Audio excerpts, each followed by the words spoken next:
Bismillahirrahmanirrahim. Assalamualaikum warahmatullahi wabarakatuh. Buat Ustaz, saya Nordini binti Muhammad Nayan, 17176537, merupakan pelajar untuk subjek Akidah and Contemporary GII 2001.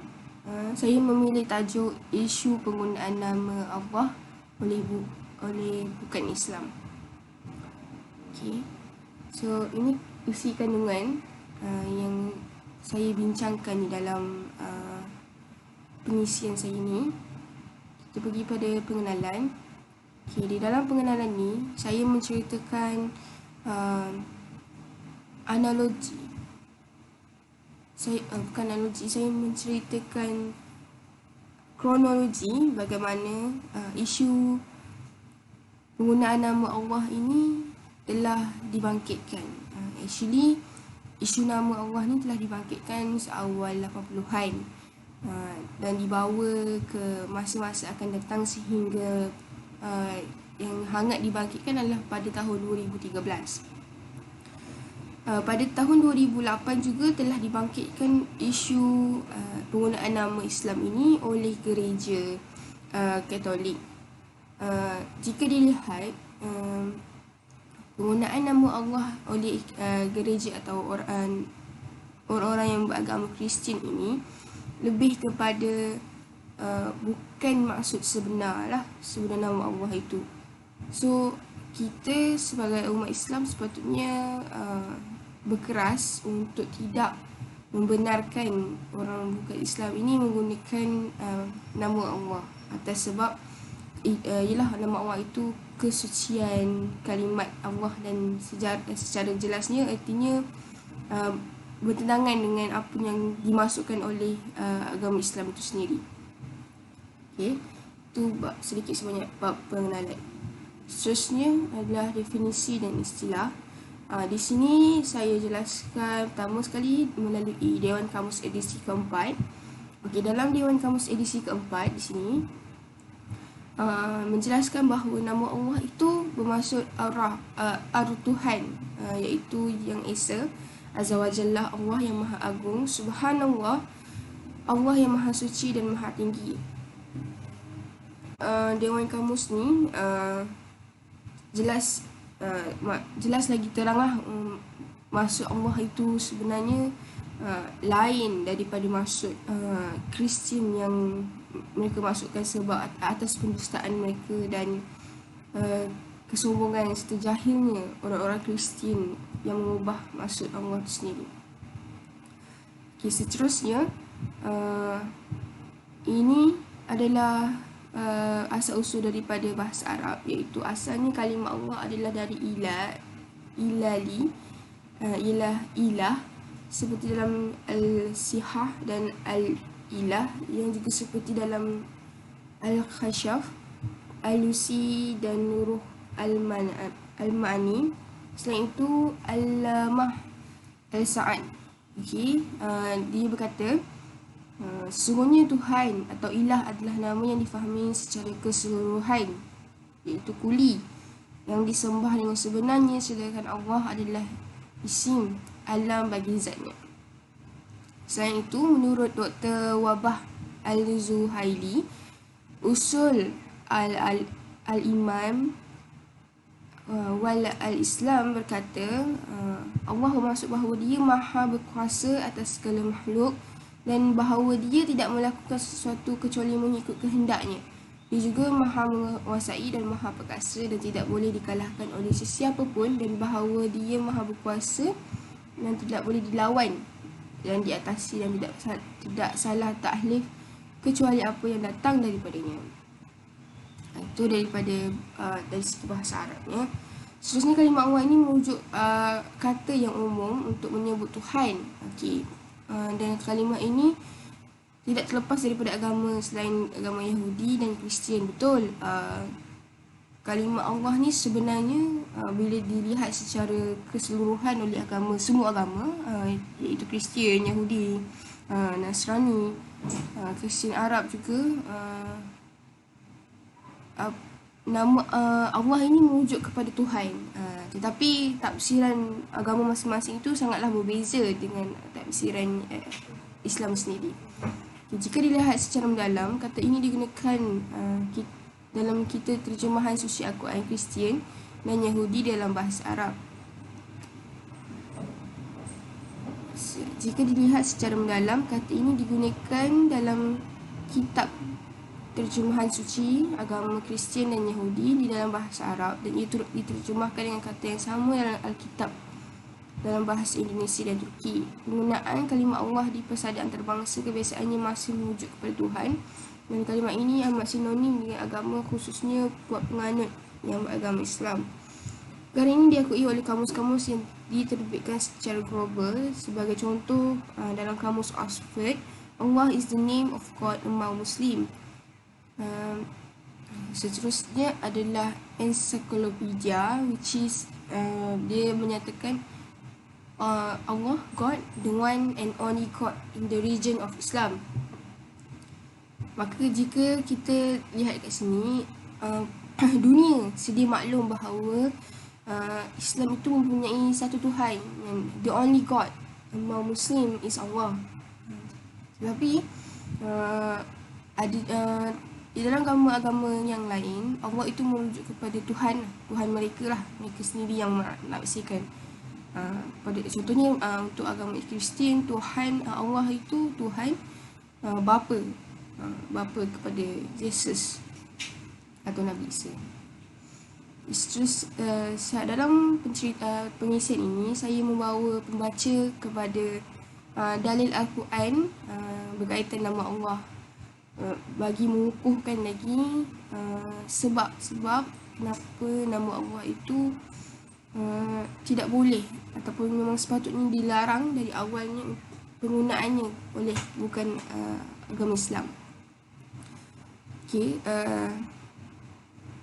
jika dilihat untuk umat Islam, pemahaman yang tentang maksud nama Allah yang membawa kepada pemersongan akidah atau pemahaman mestilah dielakkan. Oleh itu, umat Islam perlu jelas apabila menyebut nama Allah, dan ianya wajib menyebut dengan hak dan membawa maksud sebenar serta bebas daripada maksud lain yang dusta, syirik dan terpesong. Pendirian ini hendaklah tegas dipandang oleh umat Islam agar dapat menjaga kesucian nama Allah. Dalil-dalil yang disertakan dalam ini pengukuhan untuk pemahaman kita sebagai umat Islam ataupun yang beragama Islam, untuk kita yakin pasti, dan apabila menyebut nama Allah itu kita jelas akan maksud dan kebenarannya. Okay, sebagai contoh saya petikan daripada surah Al-Ikhlas.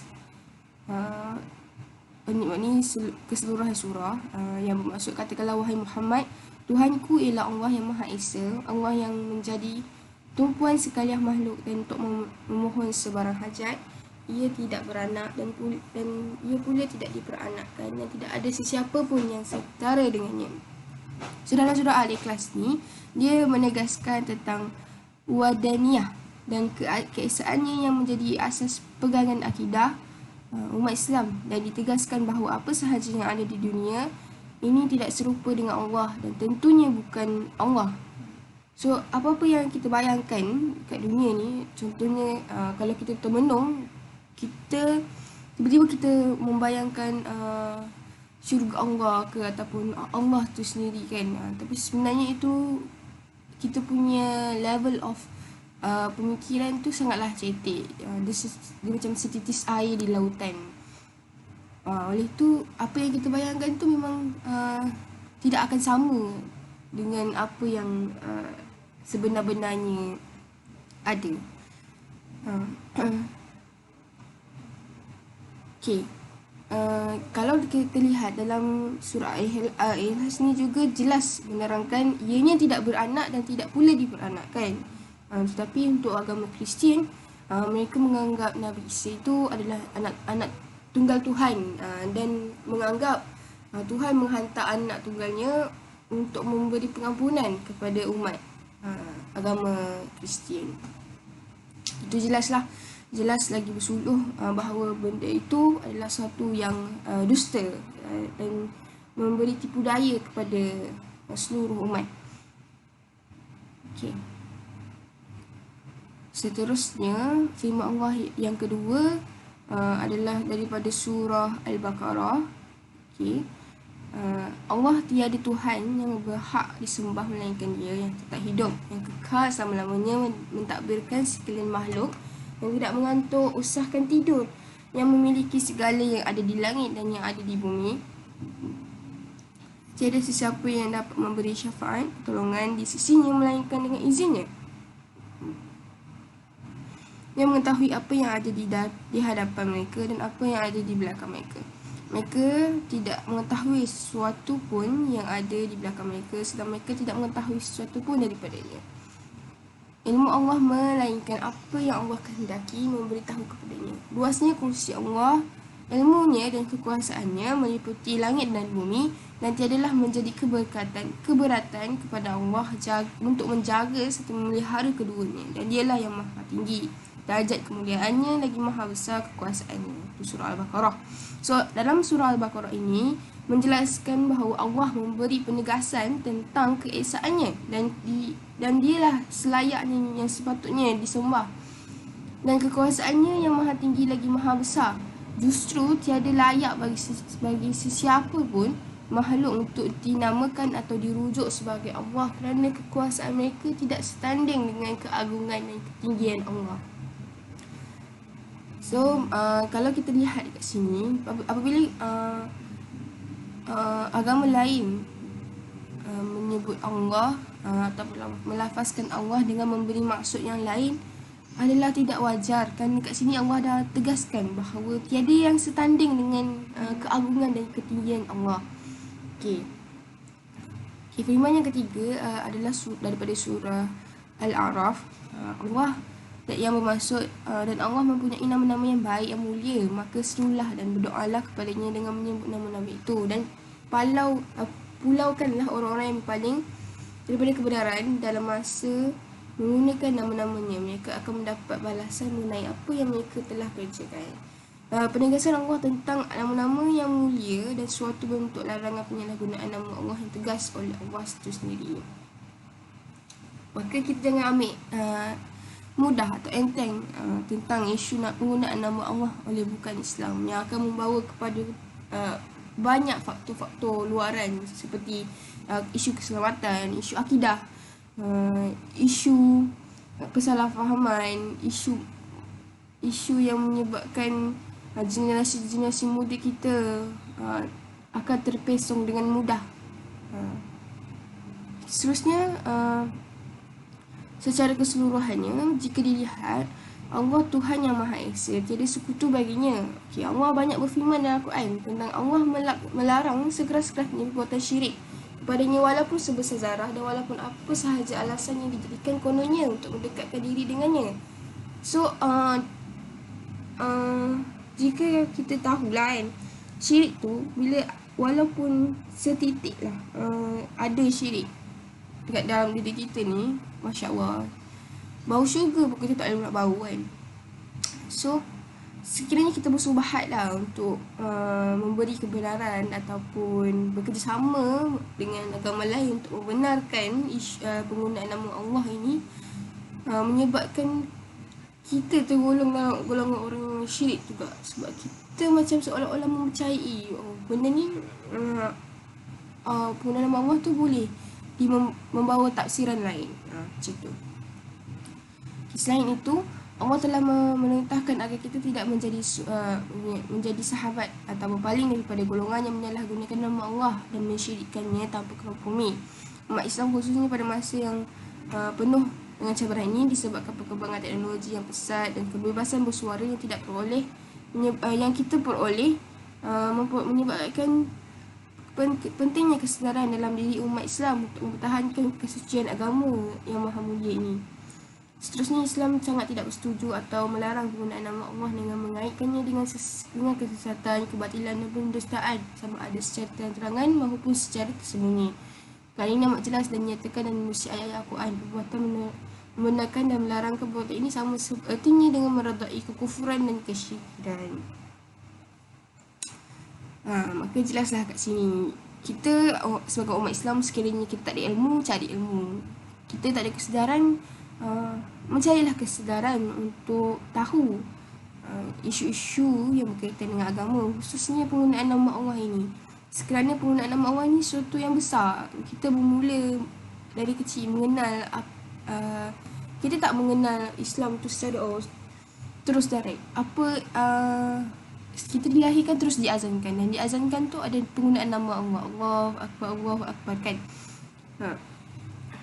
So penggunaan nama Allah itu sendiri besar. Sekiranya kita membenarkan orang bukan Islam itu menggunakan nama Allah. Okay. Seterusnya saya membawa pembaca kepada dalil hadis berkaitan nama Allah. Kat sini saya sertakan beberapa hadis. Antaranya adalah daripada Abu Hurairah radhiyallahu berkata, Rasulullah SAW telah bersabda yang bermaksud, Allah Ta'ala berfirman, anak Adam telah memakiku. Tiada patut baginya bahawa dia memakiku. Anak Adam telah mendustaiku. Tiada patut baginya anak Adam bahawa dia mendustaiku. Dan adapun makian itu terhadapku ialah katanya bahawa aku mempunyai anak, sedangkan aku adalah Allah yang Esa, tumpuan segala hajat, tidak beranak dan tidak diperanakkan, serta tidak ada bagiku sesuatu yang menyamaiku. Manakala pendustaan dia terhadapku ialah dikatakan bahawa Allah tidak akan membangkitkan daku selepas mati, seperti mana Allah menciptakan daku permulaannya. Tidak akan mencipta awal kejadian adalah terlebih senang bagiku daripada membangkitkan semula, yakni kedua perkara itu sama di sisinya. So dari hadis ni kita dapat lihat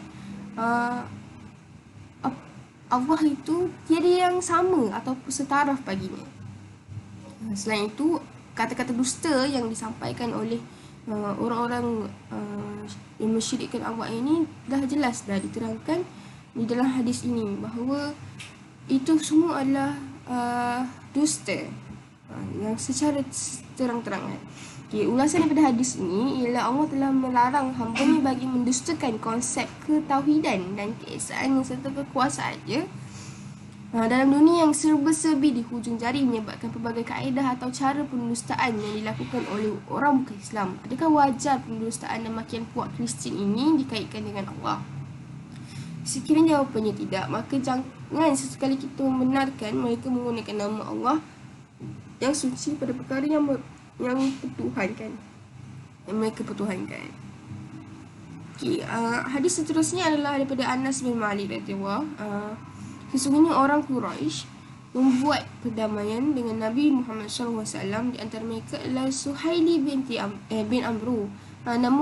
Nabi Muhammad SAW berkata kepada Ali, tuliskan Bismillahirrahmanirrahim. Suhaili berkata, adapun Bismillahi, kami tidak tahu apa itu Bismillahirrahmanirrahim. Tapi tulislah apa yang kami tahu, iaitu Bismika Allahumma. Ini riwayat Muslim. Pemateri perjanjian Sulh Hudaibiyah menggunakan kalimah Allah oleh Rasul. Okay. Ini adalah satu lagi hadis, tapi saya terangkan secara keseluruhannya, iaitu Rasulullah telah memberi penegasan kepada kita supaya memelihara hak dan kewajipan terhadap Allah SWT. Selain itu, tiada sebarang corak pendustaan dalam penggunaan kalimah Allah selain daripada membenarkan maksud yang sebenar dan memahami dan mempunyai kesedaran yang benar tentang nama Allah yang akan membuka pintu hidayah kepada hamba-hambanya yang mendahagakan kebenaran. So, kalau kita lihat kat sini, membuka kebenaran ataupun pintu hidayah kepada hamba-hambanya yang mendahagakan kebenaran, maka betapa pentingnya kalau untuk kita menjaga nama Allah itu. Kalau contohlah dibenarkan penggunaan nama Allah itu buat agama lain, bagaimana generasi akan datang ataupun kita sendiri untuk mencari kebenaran yang sebenarnya, sedangkan sekarang pun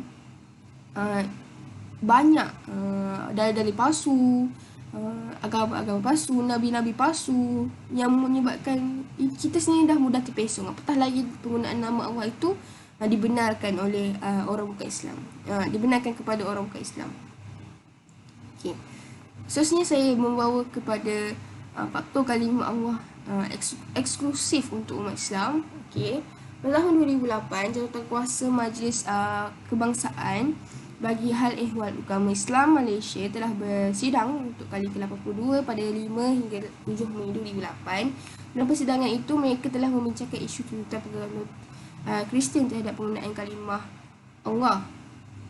Muzahakah telah memutuskan bahawa lafaz Allah merupakan kalimah suci yang khusus bagi agama dan umat Islam dan ia tidak boleh digunakan atau disamakan dengan agama mana-mana agama bukan Islam selain Islam.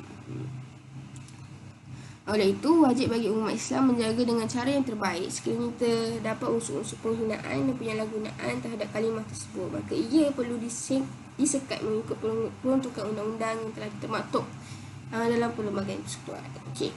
Hujah yang pertama adalah kalimah Allah adalah eksklusif kerana lafaz Allah merupakan kata nama khas yang merujuk kepada Tuhan yang sebenar yang Maha Esa berdasarkan Al-Quran. Orang-orang, kalau kita melayari sejarah orang-orang Arab Kristian dahulu, mereka telah memutarbalikkan ajaran akidah yang sebenarnya akibat daripada kesesatan, pendustaan serta kesombongan mereka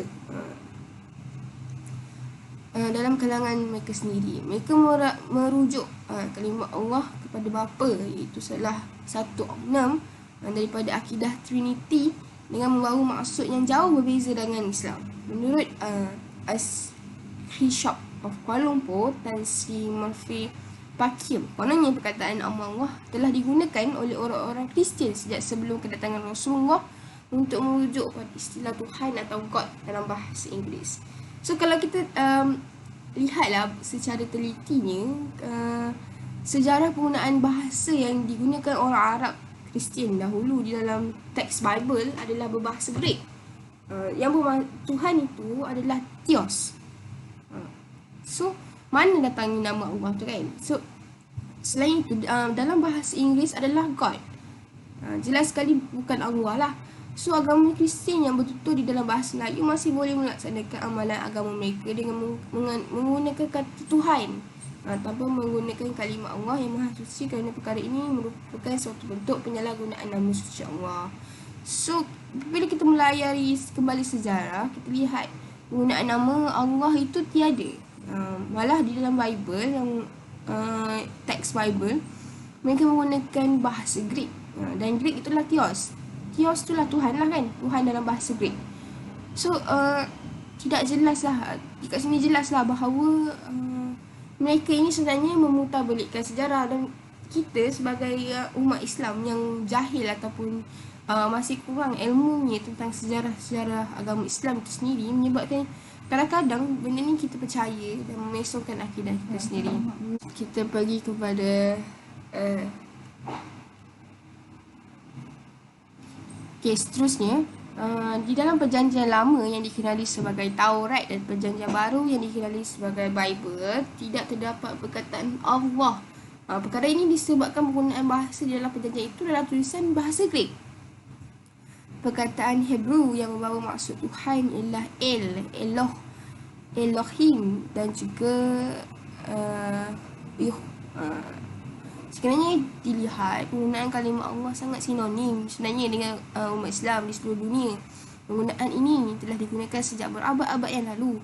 Oleh itu perkara ini dilihat kalimah Allah lafaz al-jalalah adalah khusus dan mutlak untuk agama Islam, dan mafhumnya berbeza dengan mafhum Allah yang digunakan oleh umat agama Islam seperti agama lain seperti Kristian.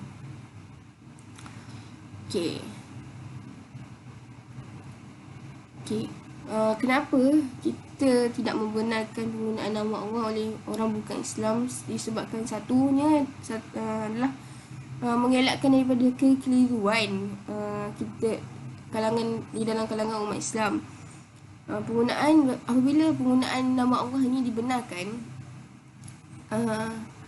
atau dilonggarkan, orang-orang bukan Islam dapat menggunakannya dan ia dapat memanipulasikan fakta-fakta ataupun sejarah-sejarah yang seterusnya membawa kepada timbulnya rasa syakwa sangka ke dalam agama Islam.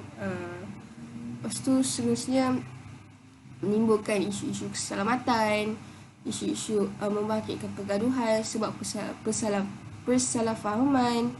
Walaupun dari segi logiknya kita lihat apabila penggunaan Kristian menggunakan nama Allah itu positif, di mana ia mampu menarik ramai lagi orang masuk ke dalam agama Islam, tetapi hanya sedikit sahaja persentage kebaikannya lah. Dan selebihnya tu memang perkara-perkara yang negatif sahaja yang akan dibawa masuk oleh orang-orang yang menggunakan nama Allah selain maksud Allah yang sebenar. So, di zaman yang penuh dengan kecanggihan yang membawa kepada kita lebih terbuka untuk menerima, untuk kita bersuara, kita lebih terbuka untuk bersuara dan mudah untuk kita bersuara, betul, pada zaman kini. Jangan disebabkan oleh keterbukaan yang kita ada, kecanggihan yang kita ada ini, kita membenarkan perkara yang menjadi hak Islam disalahgunakan oleh agama lain. Akidah yang kita ada ni kita kena jaga betul-betul agar akidah anak muda kita, agama Islam tu masih dijaga dan identiti sebenar Islam itu ada dan dikawal rapi, dijaga rapi, tidak disentuh-sentuh dengan unsur-unsur ataupun anasi-anasi yang mampu menyimpang kita daripada agama asalnya, maksud asal itu sendiri. Seterusnya adalah kesimpulan. Kesimpulan kat sini nak cakap adalah daripada isu penyebaran, bukan daripada isu kebangkitan, kehangatan penggunaan nama Allah ini akhirnya membawa kepada penghasilan kajian bertulis, sama ada buku disalah brosur dan sebagainya, dan juga of course lah daripada segi perundangan, daripada segi fatwa agama telah banyak sebenarnya telah dikeluarkan oleh mereka ni untuk kita melihat sebagai rujukan. Okay, seterusnya isu penggunaan kalimah Allah oleh agama bukan Islam ni wajib diberi perhatian yang khusus oleh semua pihak, utamanya pihak pemerintah dan kerajaan.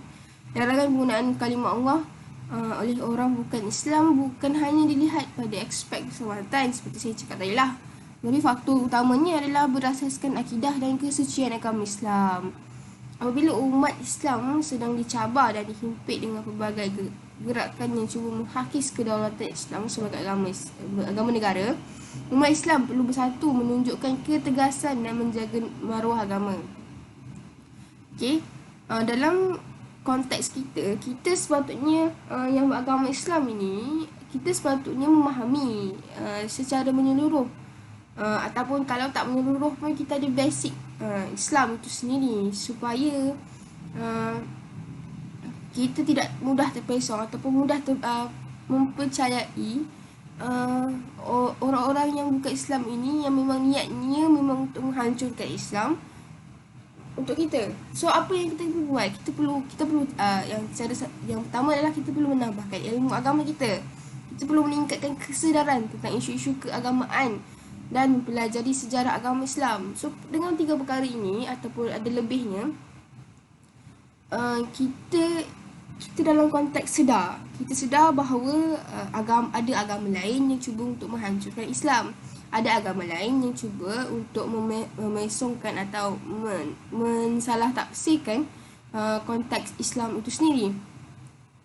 Dan kita tahu, kita sedar bahawa Islam itu bagaimana, sejarahnya bagaimana, dan kita tidak mudah percaya kepada unsur-unsur daripada orang luar ataupun orang bukan Islam. Okey, dengan kefahaman yang kita peroleh ini, sudah jelaslah ia mampu memperkukuhkan ikatan kesatuan umat atas agama Allah yang satu, dan dapat menjauhkan perpecahan kerana ia merupakan racun yang membunuh kekuatan umat Islam. Okay, kesedaran tinggi juga kita menjadikan seorang yang berwaspada dengan taktik, cubaan, strategi gerakan musuh Islam yang sentiasa berusaha untuk menghancurkan Islam selagi umat Islam tidak mengikut jejak langkah mereka. Okay, isu yang menghancurkan Islam ni dah lama sebenarnya, sejak daripada daripada Nabi Ibrahim lagi, nabi-nabi yang terdahulu sehinggalah kepada dibawa kepada Nabi Muhammad, bagaimana Nabi Muhammad struggle dalam menyampaikan agama Islam dan of course lah sehingga sekarang. Sepatutnya isu ini kita kena belajar daripada sejarah agama Islam, bagaimana Nabi kita mengajar kita untuk memahami teknik-teknik orang bukan Islam dan bagaimana untuk handle orang-orang bukan Islam ini supaya tidak memecah-kacirkan Islam itu sendiri. Okey, fikirlah dengan penuh hikmah dan jiwa yang tulus untuk melihat kebenaran demi membentuk kekuatan umat, sekaligus menggerunkan musuh dan menjinakkan hati merdu yang ingin memahami Islam. Okey. So, itu sahajalah daripada saya. Ini merupakan rujukan yang saya buat untuk siapkan pengisian ini secara ringkas sahaja. So saya harap dengan perkongsian yang dibuat ni mampu untuk membuka mata kita sebagai umat Islam.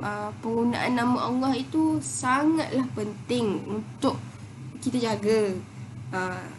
Walaupun isu itu dah lama dah, pada tahun 2013, tiada jaminan untuk ia bangkit semula pada mana tahun ini ataupun tahun-tahun akan datang. Dan maka peristiwa pada tahun 2013 itu boleh dijadikan contoh untuk kita tetap tegas dan teguh untuk tidak membenarkan penggunaan nama Allah itu oleh orang bukan agama Islam. Okey, semoga bermanfaat dan terima kasih. Assalamualaikum warahmatullahi wabarakatuh.